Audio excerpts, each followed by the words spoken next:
a new project can be both exciting and nerve-wracking. Exciting because every installation is an adventure in problem solving, and nerve-wracking because there are so many things that you cannot control. Installing an irrigation system is an expensive project for property owners, and they will want it to go quickly and smoothly with the exception of a properly functioning system as the result. To ensure the process moves along with the least amount of delays and obstacles, a thorough walkthrough of the property identifying key items and potential issues should be the first thing that happens when you arrive on the site. So grab your design plan and let's get started. When you arrive on the site, see if there are other contractors that will be working there during your estimated job site presence. If so, discuss what type of work you will be doing and make plans for staying out of each other's way. This courtesy can help the job site safe as well as productive.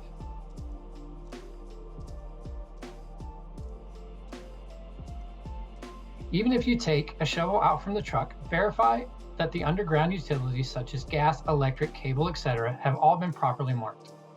You must reach out to your local agency before you dig and have representatives come to the site and mark wherever you will be working.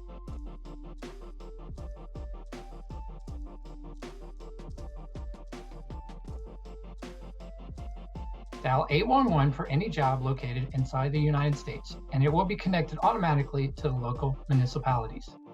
Make sure you research and contact your local number if necessary. For the work that you intend to do, even if you see markings on site when you arrive, make sure everyone on the crew understands that they must be careful when digging nearing any of those marked locations. Cutting through a pipe can cause customer service disruption, cost the company, and even lead to injury. The design plan is a scaled representation of the site, with the irrigation layout showing exactly where each component should be installed. Although the plan should be very accurate, it only takes a few minutes to take a measuring wheel or tape to verify those critical measurements. Check the property dimensions and the size of some of the irrigated areas. A small mistake can mean the difference between good head coverage and a stretched head coverage, which ultimately leads to poor coverage. Another important aspect is to identify each element highlighted within the plan. Identify where trees, fences, and paved walkways are.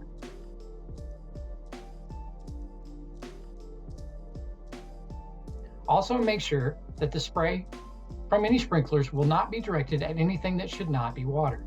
See if the sprinklers will be throwing over driveways and consider adjusting the plan if necessary. Find the intended valve locations and make sure they are in logical areas. Below ground valves should be accessible through a zone and hidden from view as much as possible. Make sure that the piping system is drawn on the plans and ultimately makes sense.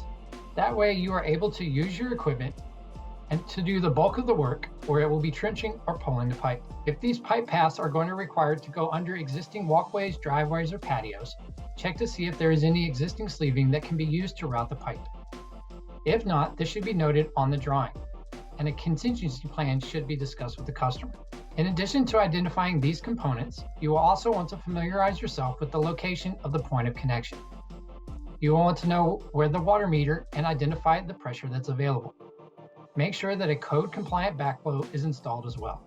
If the plan calls for a system pressure regulator, make sure the correct one is also properly installed.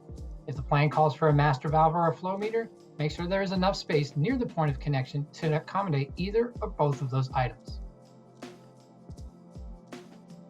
Find the controller location and make sure there's power available, that it's easy to access, and ensure that you will be able to easily run control wire and sensor wiring through it. If your plan calls for a weather sensor, find its location on the plans and inspect the area to ensure that the sensor will be exposed to the elements.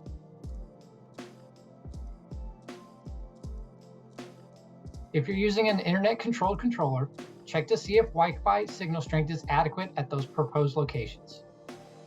Keep the owner informed and keep communication open throughout the installation process. Before starting to dig, make sure that the owner understands what is about to take place on their property. Explain about the trenches that you will need to dig and the approximate time that it will take for the job to complete. Verify the owner about parking areas for their vehicles, as well as for yours. If restroom facilities are needed, discuss how best you should utilize and access them. If you will be utilizing a portable toilet, verify on site and confirm with the owner that the location is acceptable. It's also very important to discuss any permitting, licensing, and inspections that will need to take place before you start the job during construction and after the work has been completed.